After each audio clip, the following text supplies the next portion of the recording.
මේ තියෙන්නේ ගම ගෙදර. මේ ගම ගෙදර ජීවත් වුණේ හරීම ලෝභ ගමරාල කෙනෙක්. මේ පාර වියදම නම් හොඳටම වැඩි. හාමිනේට කොච්චර කිව්වත් වියදම අඩු කරන්නේ නෑ නෝෑ.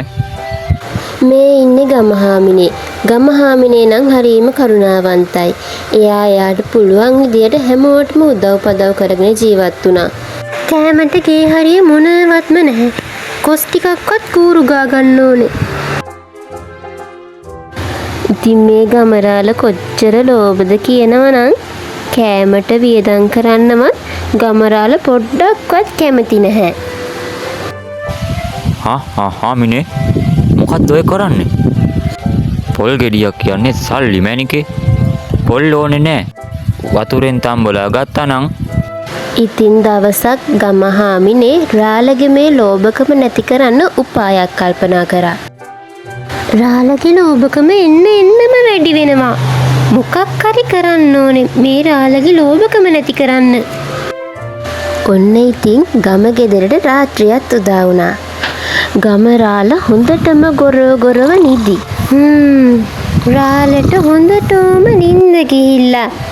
දැන් තමා වැඩේ පටන් ගන්න ඕනේ.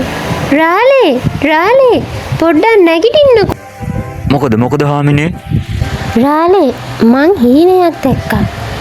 අපේ පරම්පරාවට අයිති ලොකු නිදානයක් තියෙනවලු. ඒ නිදානේ ගන්න පුළුවන් රාලට විතරලු. හැබැයි එක කොන්දේසියක් තියෙනවා කියලාත් හීනෙන් කිව්වා. ඒ නිදානේ ගන්න නම් අපි ළඟ තියෙන වස්තුව අසරණ මිනිස්සුන්ට දන් දෙන්න ඕනෙලු. ඕවා බොරු හීන. මේ විදිහට ටික දවසක් ගෙවිලා ගියා. ගමරාල මම කියපු කතාව විශ්වාස කරේ නෑ නෝෑ. ආයෙත් මේ ගැන කියලා බලන්න ඕනේ. රාලේ මං අර හීනි ඊයෙක් දැක්ක නෝෑ. රාලගේ ලෝභකම නිසා අපි මේ නැති කරගන්නට යන්නේ මෙසේ වස්තුවක් නෙවෙයි. හාමිනේට හැමදාම හීනෙන් පේන එකේ මේක ඇත්තක් වෙන්නත් බැරි නෑ. ඉතින් මේ විදිහට හිතපු ගමරාල අර ලොකු වස්තුව ලබා ගන්න අරමුණෙන් එයා ළඟ තිබුණු ධනෙන් අසරණ මිනිස්සුන්ට උදව් කරන්න පටන් ගත්තා. මුලින් ගමරාල මේ දේවල් කරේ තවත් විශාල වස්තුවක් ලබා ගන්න අරමුණින් උනත් පස්සේ ගමරාලට තේරුණා දන් දීමෙන් ලොකු සතුටක් එයාට ලැබෙනවා කියලා. ඉතින් ගමහාමිනේගේ නුවණ නිසා ගමරාල එයාගේ ලෝභකම අතෑරියා. පුළුවන් හැම වෙලේම අනිත් අයට උදව් කරන්න පටන් ගත්තා.